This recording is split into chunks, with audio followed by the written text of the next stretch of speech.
আসসালামু আলাইকুম। যেহেতু শীতকাল চলে আসছে, কবুতর একটু কাছে নিয়ে আসো।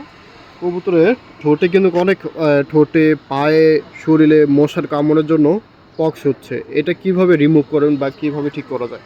অনেকটা দেখেন কিন্তু শুকিয়ে গেছে এগুলি। ঠিক আছে, আমি যে মেডিসিনটা দিচ্ছি এই মেডিসিনটা দ্বারা কবুতরের এই যে দেখেন পায়ের পক্স যেগুলি আছে সব এগুলি শুকিয়ে যাচ্ছে। আর দাম বেশি না, ফার্মেসির কাছে হাতের নাগালেই পাবেন এটা।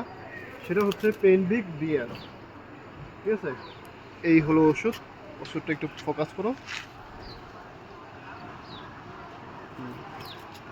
এই হলো পেনবিক ডিএস। এই দুইটা ওষুধ, মানে এই ওষুধটা এত ভালো একটা ওষুধ।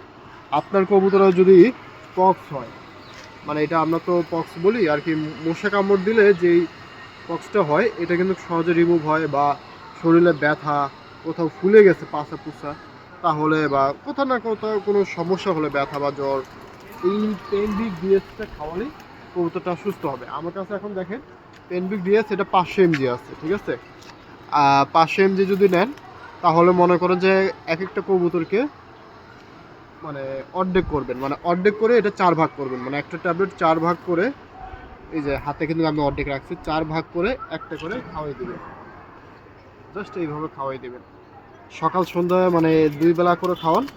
কবুতর আলহামদুলিল্লাহ 1 সপ্তাহের ভিতর যে পক্স আছে এই পক্সগুলো অটোমেটিক নিজেই পড়ে যাবে, আপনাকে আর ধরতে হবে না। এই যে দেখেন শুকায় শুকায় কিন্তু পড়ে যাচ্ছে, এগুলো আমি ধরবো না, অটোমেটিক এগুলো পড়ে যাবে। ঠিক আছে, এই হলো। তো সবাই চ্যানেলটা সাবস্ক্রাইব করে রাখবেন, ফেসবুক পেজটা ফলো করবেন, আর ভিডিওটা একটু শেয়ার করে দিবেন, আর কমেন্ট করে জানাবেন সামনে কি ধরনের, মানে কোন ধরনের ভিডিও দিব আপনার, যাতে উপকার আপনাদের হয় এরকম।